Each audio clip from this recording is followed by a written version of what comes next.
Good afternoon, ladies, gents and Pikachus. Just a quick video about tonight's video in the series Without Lies, Islam Dies, when we will be breaking down the Quran of the Muslims once again and talking about that. But what I wanted to talk to you about now is I wanted to bring into question the dates in which the original Quran manuscript is said to have been written. Now, the ones that the oldest recorded scriptures of Quran which we have in this country, and they're actually the oldest ones in the world, or claimed to have been, supposedly were carbon dated to exist just around the end of Muhammad's supposed life. But obviously we don't have any actual evidence of this Muhammad guy.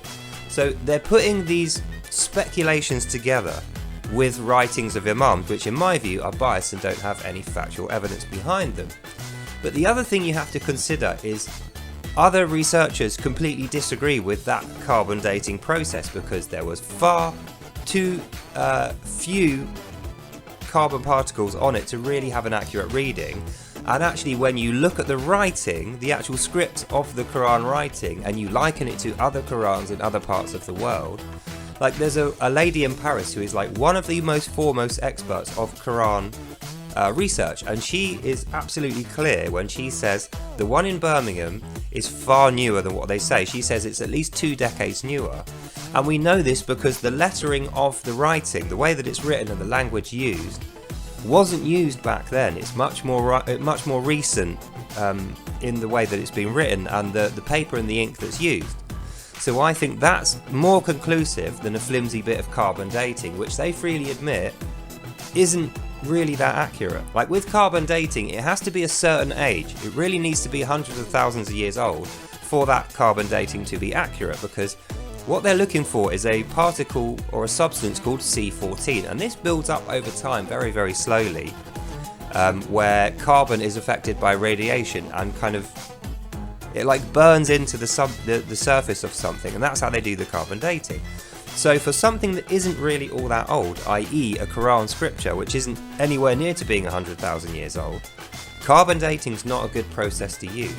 And I think that, in summary, says something about the bias these researchers have applied when they were looking at these Quran scriptures. Because remember, the guys who did the Birmingham Quran scripture carbon dating are themselves Muslims.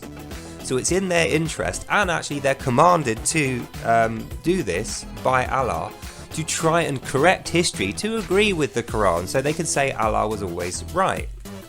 You know, otherwise they're bad Muslims. Whereas the lady in Paris, she isn't religious at all. She's an atheist researcher, and her goal is to be accurate rather than to be accurate according to someone else. Plus, she has done a lot more work than these students in Birmingham who did that carbon dating. She has a far more prestigious career in carbon dating, and in fact describing all kinds of historical sources than those guys in Birmingham did. So in conclusion, do I think the Quran scriptures in Birmingham have been accurately carbon dated? Absolutely not. I agree with this the Paris researcher, and her synopsis is that those Quran scriptures in Birmingham, although they are said to be from 632 AD, which just so happens to be the end of Muhammad's life, she said there isn't any evidence to really suggest that, and the carbon dating is almost certainly not accurate. And she says from doing the handwriting analysis and comparing with other Qurans, so she has a massive collection of them, she's fairly certain, or she doesn't say completely certain, but she's far more certain than the Birmingham stuff, that those Qurans are actually from 850 to 950 AD, which is the beginning of the Christian Crusades into the Muslim countries. So we know from that, or we don't know, but we're fairly sure, we're as sure as like something like the Big Bang, which we are fairly sure of, you know, we think that's true, that these Quran scriptures are not anywhere near as old as the Quran researchers in Birmingham have made out. And therefore, when I'm reading my Quran and I'm finding things in there that make me think this is being influenced by the Crusades, that is the claim I'm going to make in tonight's video.